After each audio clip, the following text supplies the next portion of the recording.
আজি 23 তাৰিখ আমাৰ BTCৰ বাজেট সেশ্যন হ'ল। এই বাজেট সেশ্যনত মই এটা ডিমাণ্ড কৰিছোঁ আৰু অনুৰোধ কৰিছোঁ, যেহেতু 1987 এপছু আন্দোলনৰ আমাৰ মাজত এপছু আৰু PTCৰ মাজত এটা ডাঙাবাজি হৈছিলে, গণ্ডগোল হৈছিলে। এই সময়ত PTCৰ বহু মানুহে মৃত্যু হ'ব লগা হৈছিলে। ইয়াতে মই এটা ডিমাণ্ড কৰিছোঁ যে এই সময়ৰ পৰা 1987 পৰা যিসকলে PTC মৃত্যু হ'ল, এই মৃত্যুসকলক এক্স গ্ৰেচিয়া দিয়াৰ কাৰণে মই এটা কমিটি বনোৱাৰ কাৰণে ডিমাণ্ড কৰিলোঁ আৰু হাউচে এইটো মানি লৈছে আৰু হাউচ কমিটি এটা বনাব বুলি মোক কথা দিছে। আজি বাজেট সেশ্যনত আমি দেখিলোঁ যি আগত বাজেট সেশ্যনত যি কথাবোৰ আমাক কথা দিছিলে, এই কথাবোৰ এই বাজেটত অহা নাই আৰু এই কামবিলাক আমি দেখিব পোৱা নাই। সেইকাৰণে মই ক'ব খোজোঁ, অকল বাজেট সেশ্যন কৰিলে নহ'ব, বাজেট সেশ্যনৰ লগত কাম কৰাটো উদ্দেশ্য থাকিব লাগিব। এই উদ্দেশ্যটো আজি UPPL চৰকাৰৰ নোহোৱা হ'ল। আশা কৰিছোঁ যি বাজেট কৰিছে এই বাজেটত দফা দফা কাম কৰাটো দায়িত্ব আজিৰ দিনত আমি দেখিছোঁ। কি দেখিছোঁ?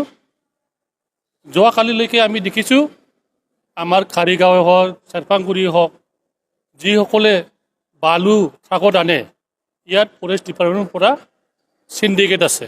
এটা ট্ৰাকৰ পৰা 1300 টকা, 4000 টকা, এই চিণ্ডিকেটটো যেন UPPL চৰকাৰে নাইকিয়া কৰিব লাগে মই অনুৰোধ কৰিছোঁ। কাৰণ আমাৰ যিসকলে বালু পাত্ৰত ঠানি আছে, সেইসকলে বহুত কষ্ট পাই আছে। চালান থাকিলেও পইচা দিব লাগিব, চালান নাথাকিলেও পইচা দিব লাগিব। এইটো কোন দেশৰ ছিষ্টেম হ'ল? সেই ছিষ্টেমৰ পৰা আঁতৰি থাকিবৰ কাৰণে মই অনুৰোধ কৰিছোঁ। বিশেষকৈ মই ফৰেষ্ট CMক মই অনুৰোধ কৰিছোঁ যেন এই ছিষ্টেমত এই কি কয় এইটো মাফিয়া ছিষ্টেমটো যেন আমাৰ BTC অঞ্চলত নাথাকে, মই সেইটোৱে অনুৰোধ কৰিছোঁ। গুণ্ডা টেক্স যথেষ্ট বৃদ্ধি পাইছে। এই গুণ্ডা টেক্সটো কেনেকৈ বৃদ্ধি পাইছে? ৰাস্তাত যদি মানুহ বহি থাকি পইচা কালেকশ্যন কৰে, এতিয়া গুণ্ডা টেক্সেই হ'ব। এতিয়াতো লিগেল টেক্স নহয়।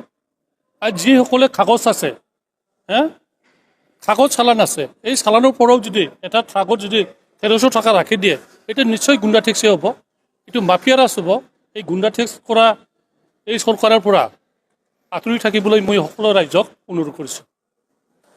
মই ইয়াত ক'ব লগা একো নাই, কাৰণ বিভিন্ন জাতি জনগোষ্ঠীয়ে নিজৰ নিজৰ মান সন্মানটো ৰাখিব বিচাৰে। ঠিক আমাৰ BTC কাউন্সিলে এইটো সন্মান দিয়াটো মই ধন্যবাদে দিছোঁ।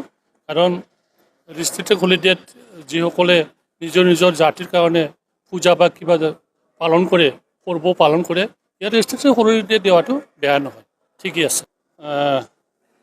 কৰৰপতি আদানীৰ ল'ৰা আমাৰ BTC বা ধুবুৰী ডিষ্ট্ৰিক্টত আহিছে।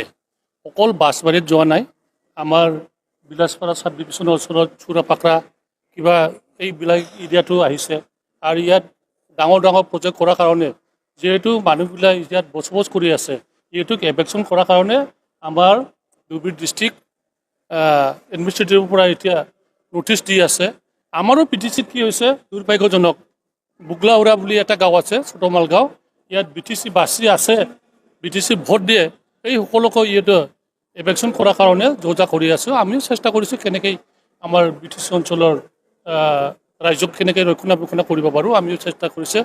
নিশ্চয় আজি এই গাঁৱৰ মানুহে আমাৰ প্ৰমোদ বড়ো ডাঙৰীয়া আৰু ৰঞ্জিত বসুমতাৰীক যিহেতু ৰেভিনিউ EM হ'ল, তেখেতক এপ্লিকেশ্যন দিব আৰু পৰ্বটো কি হ'ব এইটো চাই আছোঁ।